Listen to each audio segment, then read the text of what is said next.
Akkam jirtu dhaggeeffattootaa fi daawwattoota keenya kabaja qophii addaa tokko qabannee isiniif dhiyaannee jirra. Qophii addaa keenyaarraatiin keessummaa qondaala waraana bilisummaa Oromoo kan godina Gujii Lixaa tokko qabannee dhufnee jirra. Isa waliin turtii goonaa ayyee hanga xumura qophii keenyaatti nu waliin turaan affeerraa keenyaa kan isin waliin turu ani Daandii Elamuuti. Ayyee qondaala waraana bilisummaa Oromoo godina Gujii Lixaa maqaa keetii fi akkasumas gahee hojii keetii naannoo sanatti qabdu dhaggeeffattootaaf daawwattoota keenya kaasiitii gara maree keenyaatti ceena.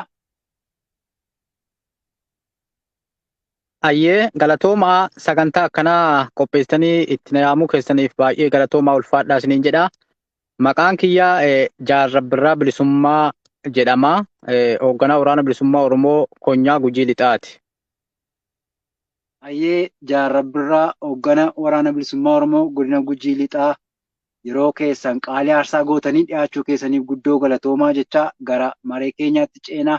Egaa ka'umsa kan godhannu haala sochii diinaatii fi tarkaanfii waraanni bilisummaa Oromoo godina sana keessatti fudhachaa jiruun walqabateeti.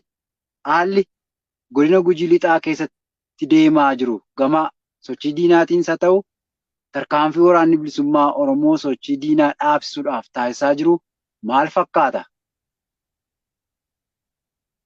Bareedaa re'ee sochiin diinaa baay'ee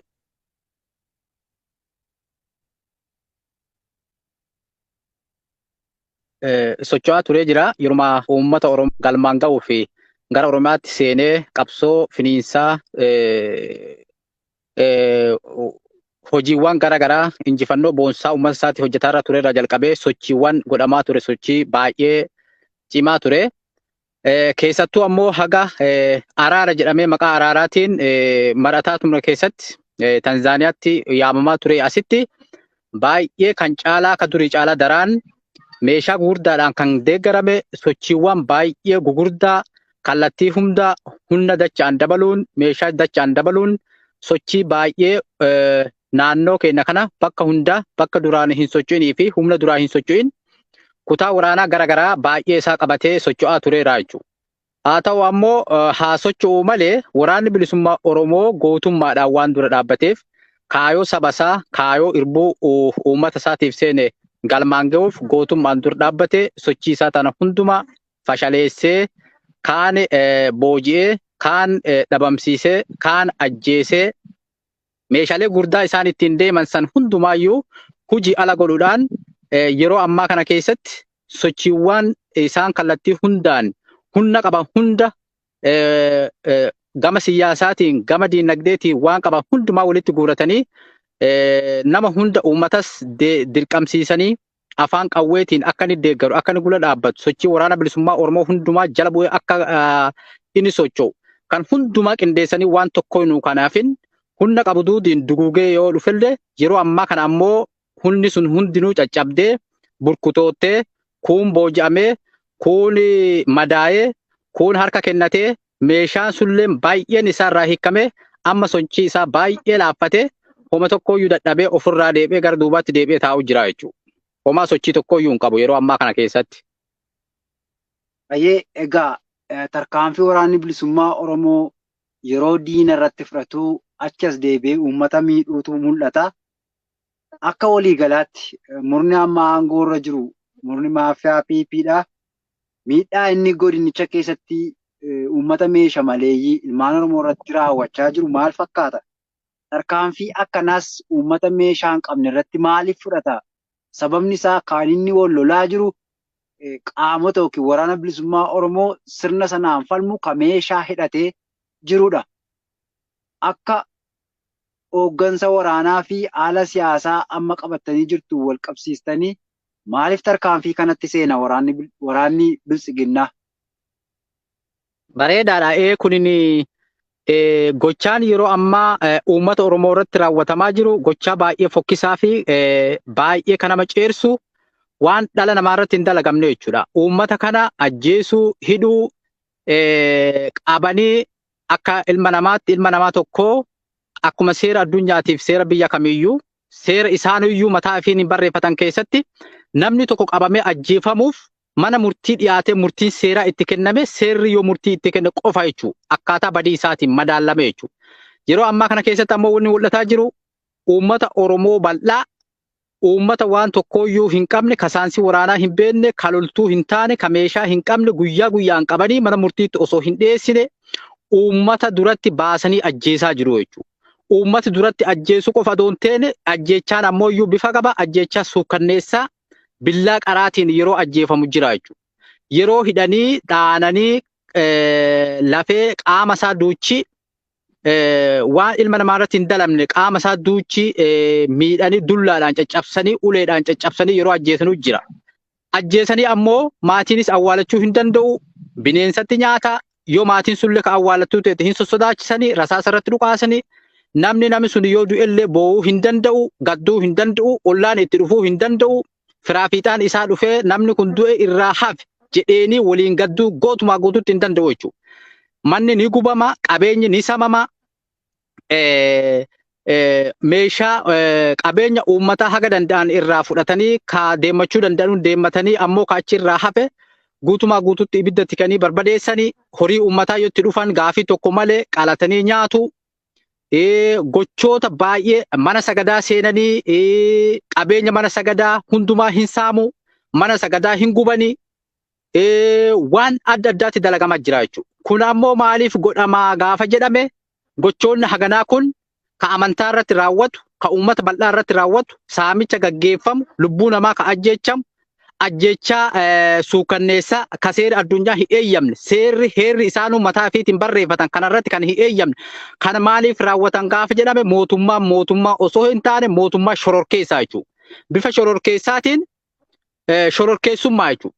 Ofii ammoo qaamota qabsoo bilisummaa Oromoo qaama haqa saba isaatiif falmatu shororkeessaa jedhanii maqaa itti moggaasanii adoo isaan waan kana hin goone qaamota haqaa itti moggaasanii if qulqulluu godhanii gadi baasu. Garuu shororkeessaan yeroo ammaa kana beekame akka gaanfa Afrikaa kana keessatti Itoophiyaa keessatti impara Itoophiyaa keessatti shororkeessaan guddaan yeroo ammaa gadi dhaabbate mootummaa Itoophiyaa ka maqaa biltsiginnaa jedhee ifiyyamu yeroo ammaati jechuudha. Wanni kana godhamuufi uummanni Oromoo garbummaa waggaa hedduu irra turte gocha isaanii kana jibbee balaaleffatee waraana bilisummaa Oromoo jalatti hiriiree waraanni kun waraana kiyya jedhee kaayoon tun kaayoo tiyya jedhee sabni kun ammoo garbummaa jala jiraachuu isaa hubatee beekee garbummaa kana ofirraa harkisuuf yakka osoo hin taane mirga fi falmachuuf waraana bilisummaa Oromoo ilmaa isaa jalatti hiriiree jechuudha.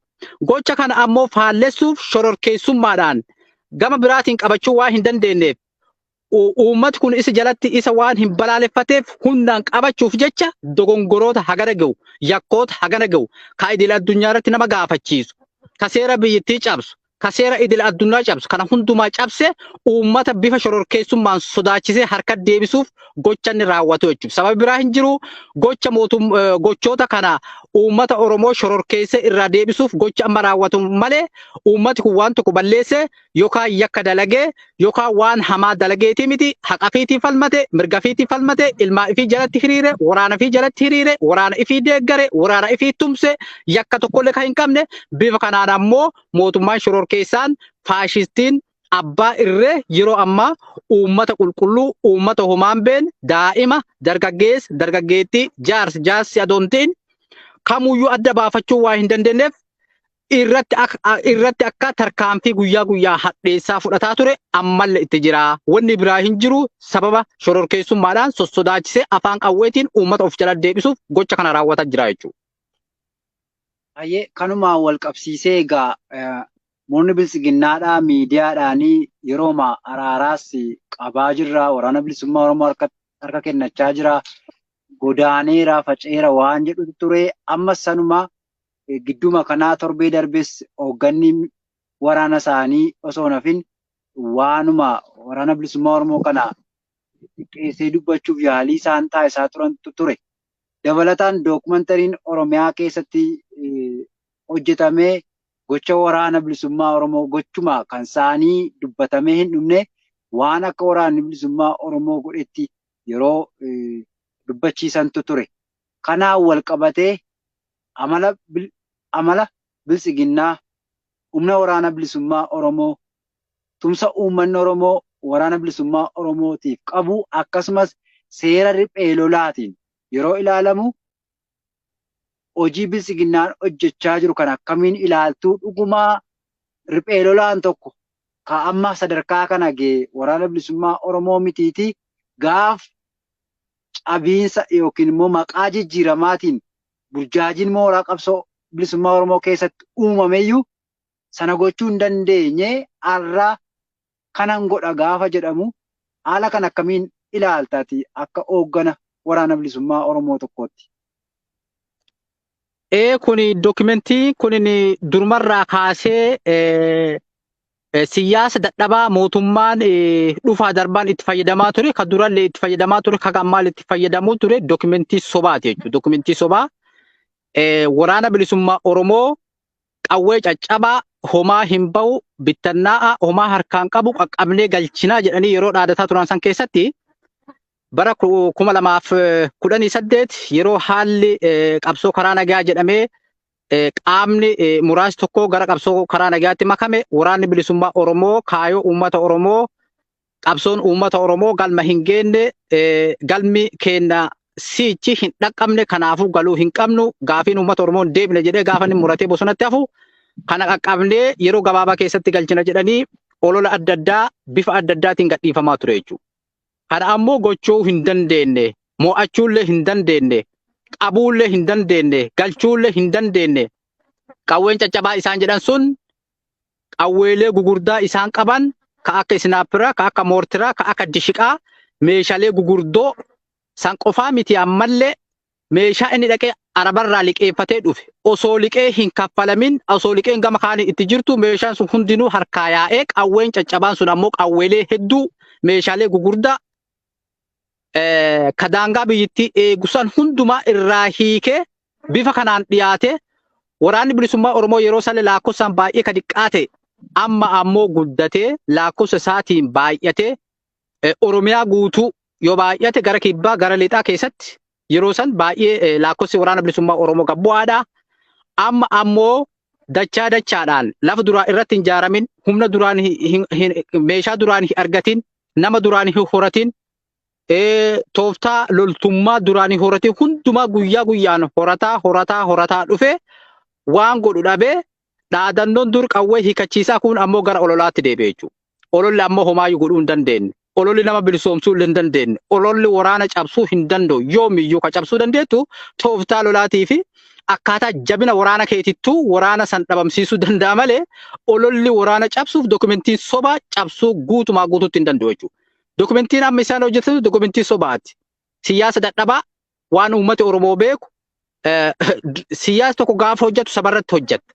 Sabarratti gaafa hojjettu ammoo odeessaa fi dokumentiin ati boccu yookaan odeessa ati bocattee gad dhiyeeffattu tokko odeessa ka uummata sun beekuu hin dandeenye yoo haqa ta'e haqa gara itti jijjiirtuun qabdu sobaayyuu yoo ta'e ammoo sobni sun ammoo ka sabni sun irratti hin dammane ta'uu qabaa jechuudha. Yeroo ammaa siyaasa mootummaa Itoophiyaa keessatti uummanni Oromoo sammuun isaa dandeettii isaa dammaqiinsi isaa akkaataa hubannaa isaa guutumaa guutuutti isa caaleera jechuudha.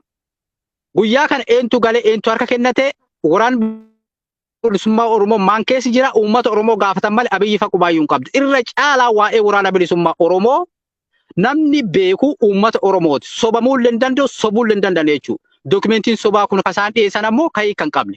Bara sanuyyuu harkan kennanne waraanni bilisummaa Oromoo gaaf sanuu hin galle gaafa lakkoofsaan xiqqaate gaafa meeshaa hagas mara hin qabne amma ammoo meeshaa isaan liqeen fudhatan kan hundumaa dhuunfatee lafa isaa dhuunfatee bilisummaaf bakki xiqqoon ka hafetti waraanni bilisummaa Oromoo harka kenna jechuun objuudha jechuudha.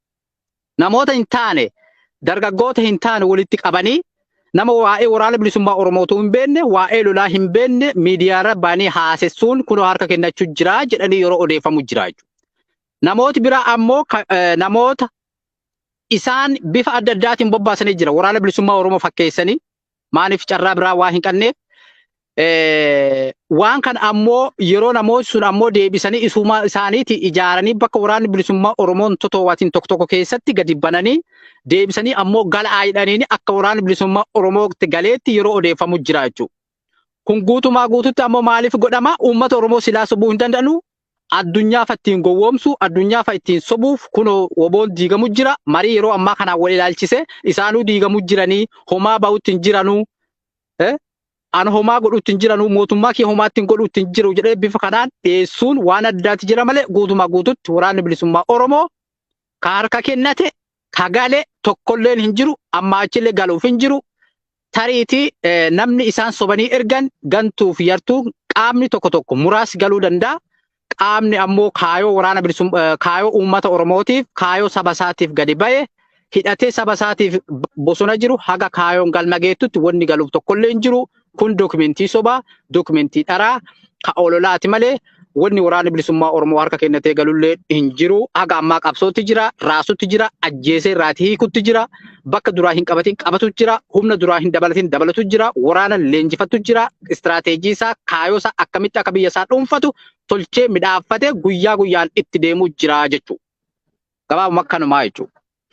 Ayyee egaa waan bal'aa kaastanii jaarmiyaan ABO gama siyaasaa fi waraanaatiin sadarkaa maaliirra jira jetta. Sababni isaa yeroo tokko namoonni qaamonni tokko jaarmichi akka waan tokko gochaa jiru yookaan waraanni bilisummaa Oromoo waa dalagaa hin jirretti yeroo kaasanii fi kana malees akka jaarmiyaatti wal dhagaa yaadota adda addaa kan hin qabne kaayyoo ititaa tokko kan hin qabnetti bifa wantoonni yookiin qaamonni muraasni wal ga'anii deemaa jiranitti